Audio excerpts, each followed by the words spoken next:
Hey, what's going on? You're on the Team Olympus YouTube channel. If you're new to the channel and want to know what we're about, check out this video up here to learn more about Team Olympus.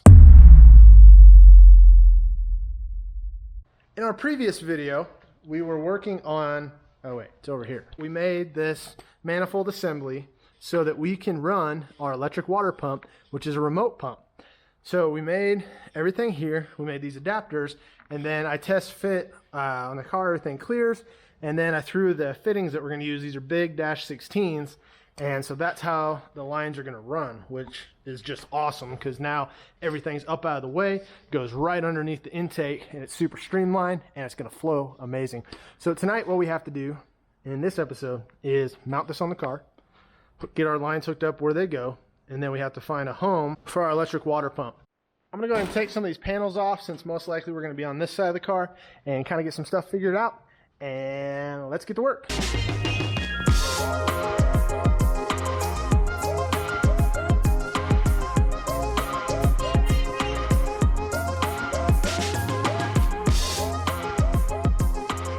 got the panel off, and this is what I'm thinking.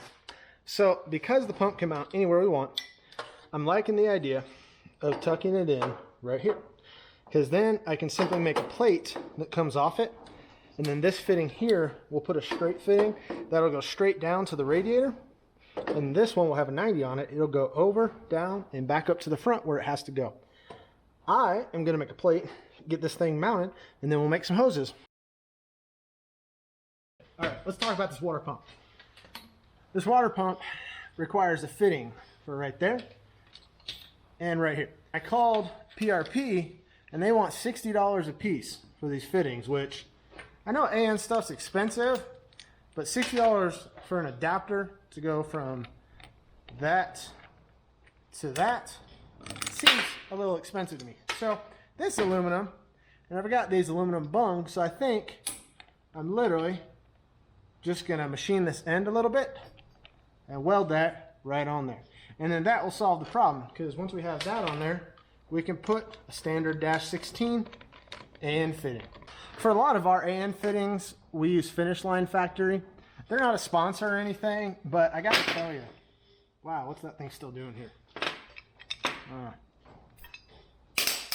Let's just get rid of that. Their pricing, honestly, is the same as the cheaper stuff on Amazon, but the quality is really good. So if you're looking for AN fittings, definitely check out Finishline Factory, though. This stuff is really good. We've been running it on the last few cars and been very happy with it.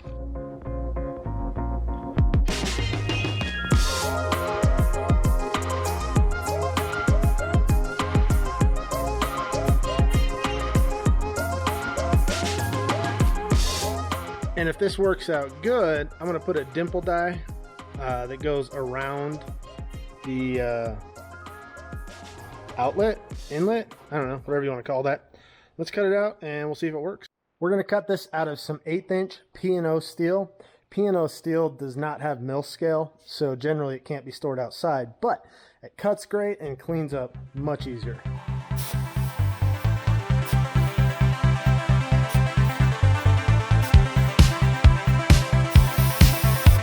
Oh man, table's acting up and I don't know why. Gotta figure this out. It's saying that our air was low, which didn't make any sense because got plenty of air. But went over, looked at the regulator, and sure enough, it was only set to 90 psi for whatever reason, and the Hypertherm requires 90, so when it would have a bigger cut, it would run out of air. So let's try it again.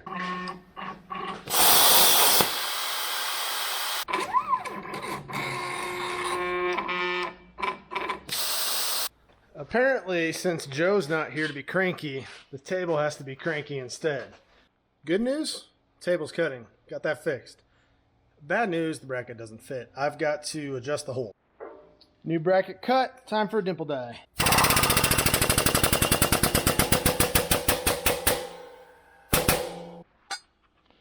And there we have it. Like I said, it's dimpled right where that fitting is, so now we gotta go get this on the car. Start getting some stuff lined up. Gonna fit right in there. So I'm gonna tack this up, then place the water pump in place, and then I can start to figure out the lines, and then we'll get the manifold on. By the way, somebody asked, how do you know if your water pump fails if you're racing? Well, what we're gonna do is use an inline pressure sensor, and it does just that. If it doesn't sense a certain amount of pressure, there's a light that we'll put on the dash. It'll light up. So we'll know if that light's on, we got a problem.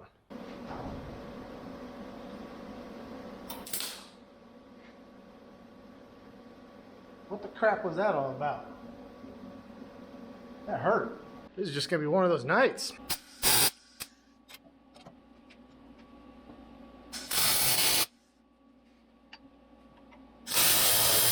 There we go, all tucked in there. The cool thing about this, if something does happen, serviceability, pop this panel off, boom, right there. I really like that actually. It's gonna make life a little easier. The next thing we gotta do is figure out our fitting situation. We're going to weld these fittings on. Went ahead and just cleaned up. I think that's anodizing. Kind of a, might be powder coat, not sure. But went ahead and cleaned that up. And then I flattened these out a little more than usual. And they're gonna get welded right there, right there. So good fit overall. What I gotta figure out though, I'm gonna take this pump apart and make sure any heat that goes into it doesn't mess anything up.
We're welded. Aluminum and I have a very precarious relationship.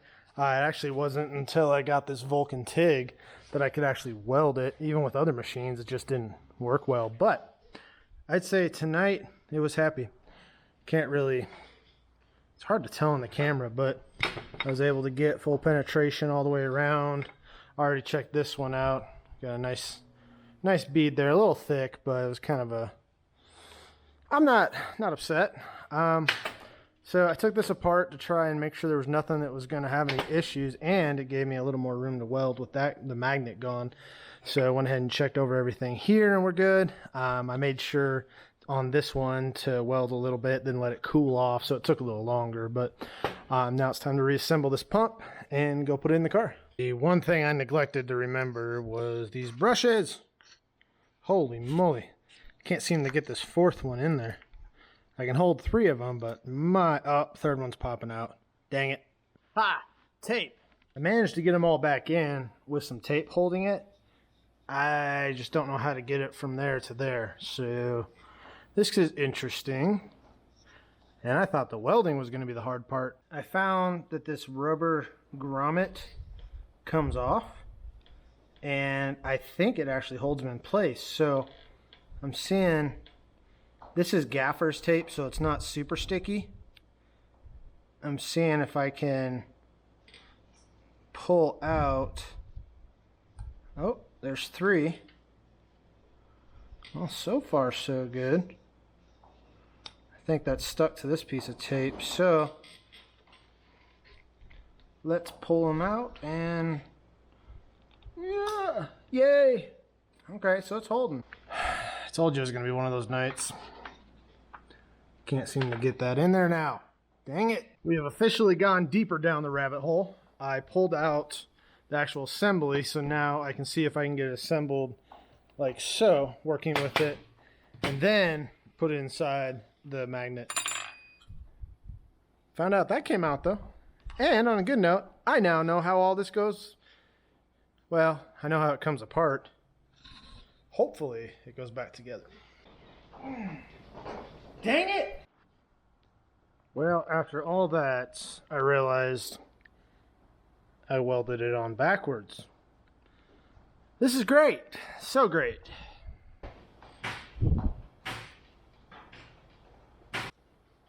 Hi, PRP? Yeah, do you have your fittings in stock? Great. Woo! Your time is up, my time is now. You can't see me, my time is now. I don't know what just happened, but I had a moment of brilliance and everything just kind of fell together. So, sorry, that was frustrating. So all that for that fitting and for that fitting. Let's go see if it fits. Real time first test fit. No games here. Good there. Good. There's a panel there. I can't see. Looks good right there. I've got to work on these hoses. I don't want to bore you guys with making hoses. I've showed you how to do AN fittings before. If you want to see that again though, check out this video up here. And I'm going to make all these hoses and then show you where we're at. And so the lathe. So if you recall, with these fittings in the last episode, this size the dash 16, that size the dash 12. And it steps down quite a bit from that to that. So put it in the lathe, and now we have that versus that. So we don't have any restriction, because it's like a 1/2 inch hole. That thing's tiny compared to that, and that's after.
Okay, I think I'm done for the night.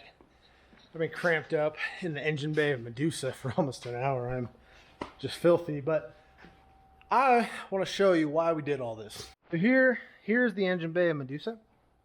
A lot of room, but certain things are a little cramped. So here's the fittings. Kind of see in there now. So we have the first fitting, then the second fitting there. Oh man, it's dark. I'll try and lighten this up when I edit it, but now you can kind of see all that. Everything is hand tight. I gotta final tighten everything once I finish this line, but I needed this in place. So, ow, man, why did I put pointy stuff there? That hurts. So as I was saying before I was really stabbed, I need to shorten that line now to the length it needs to go. So you can see I went in and took that off. We have this much excess. I've got to put this 90 on here. So that leaves us, you know, I think we're going to have just enough on this to be able to hook it all up.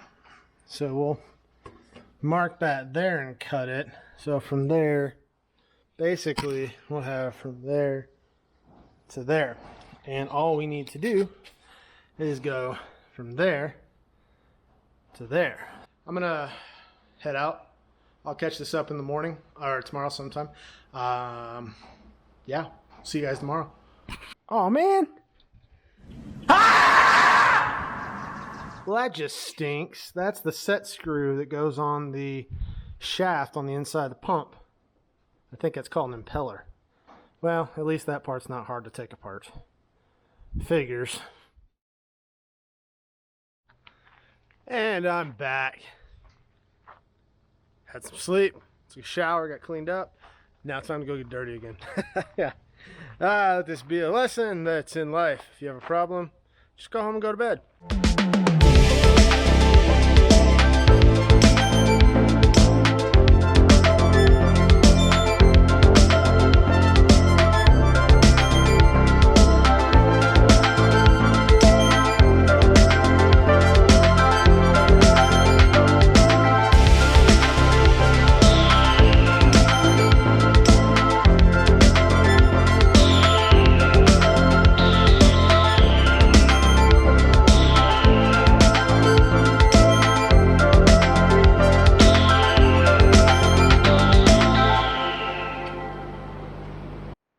So good news, we've got all the fittings in.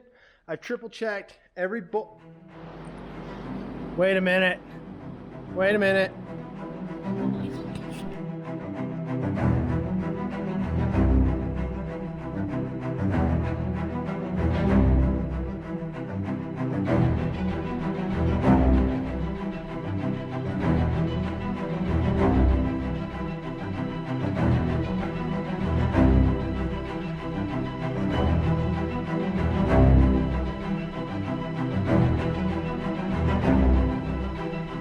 So good news, I've triple checked every bolt again.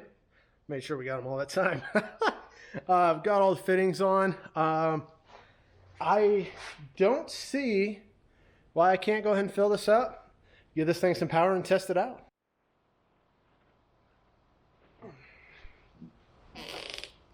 Eh?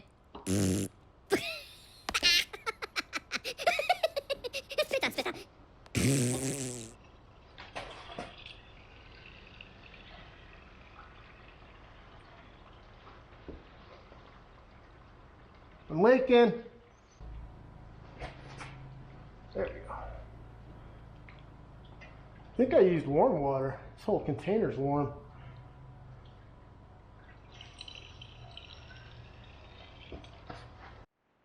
So something I got to do here. I was just talking to my dad about it. The way we built the system is this is a surge tank, and this drops in to the radiator, and then the radiator actually flows out. It's not connected. So everything is below this point. We even have the steam port on the engine coming up to the highest point here. So it's getting air out of this. It's naturally going to work its way out. But we had some air trapped here. You can't even see that. Kind of had some air trapped in this fitting, this hose here. So we need to long-term have some connection point from the reservoir to here so air can work its way out of this as well. But I think we're actually moving fluid now. We got it grounded, and then we're just going off the battery. And go ahead and hit it. So now you can, not as much now, but you can hear it.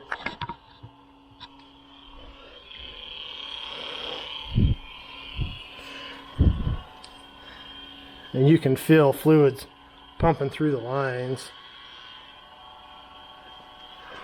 But cool. All right, one of the last things that we're going to do here is, let me get this on here. This is a pressure checker. You normally use these to check for leaks, and we'll pressure this up. They make them pneumatic, but this is just a hand pump. It works great, especially at races and stuff. You don't need an air compressor. But I think we're locked on there, so we're going to start pumping. Wow, that's a good sign. We're already at 6 psi. So we'll probably take this. Normally it takes a minute to go up, but that's going really quick. So obviously the system's doing a good job of getting air out because we already got a lot out. Oh yeah, we're almost 15 now. Let's see how high we go. Yeah, that's 15.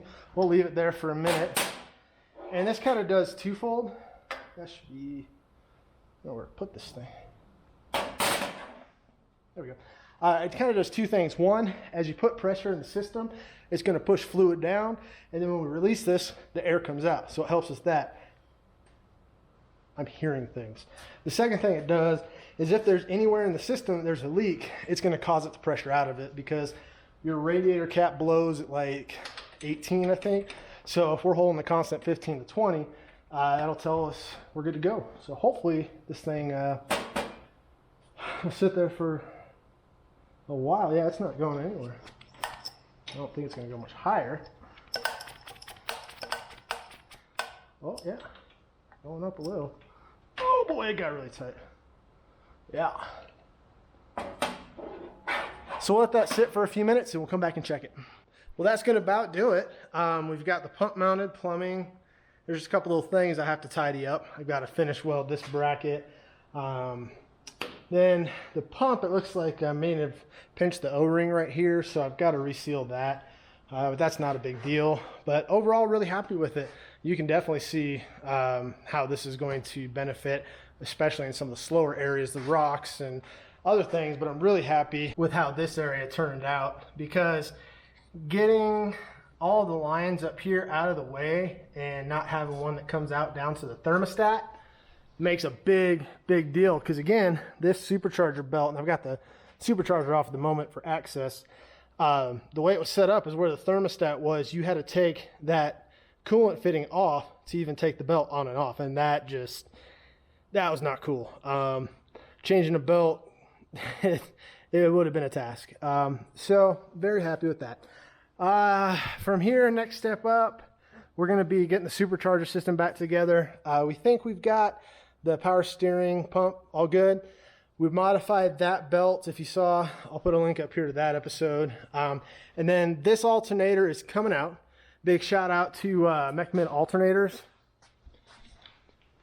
Mechman Alternators, they've been a really good company for Ultra 4, and so after seeing them on a lot of cars that are winning, we called them up and told them what we were doing, and so we picked up an alternator for Medusa and one for Oso. And one of the cool things about it, we'll show you with this alternator, because we're running it backwards from the engine. Everything's backwards on this car. It has a fan in the back that the blades are tilted the other direction. So as it's spinning, it helps it to cool. So we'll talk about that when it comes in. We'll show you that install. But for now, our cooling system is up and running. If you like the video, make sure you like, subscribe, all that good stuff. Don't know what's coming next. Kind of got to figure that out. But we've got to get the bouncer out of here. That's leaving in the next week. Finally got that arranged. We may be going to Grid Life in Colorado Springs on the 14th, but don't know. So, all right, I'm going to stop talking. We'll let you guys go. We'll see you in the next video. Fist bump for you guys.